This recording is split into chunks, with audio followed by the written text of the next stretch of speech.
Narinig daw niya kahapon. Nanganak si Gian, oh. Kambalang anak. Ikaw ka? Asan ang ama ng mga anak mo? Bakit iniwan ng dalawang baby girl? Twins ang baby niya.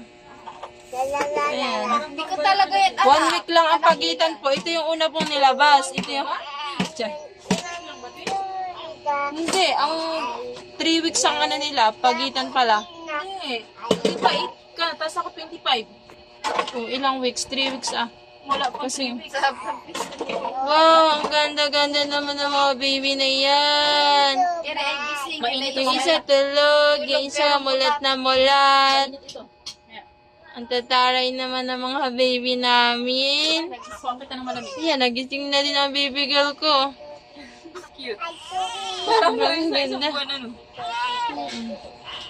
Parang mas malaki pa nga si Sabi eh. Ang cute ang mga baby natin. Sabay sila na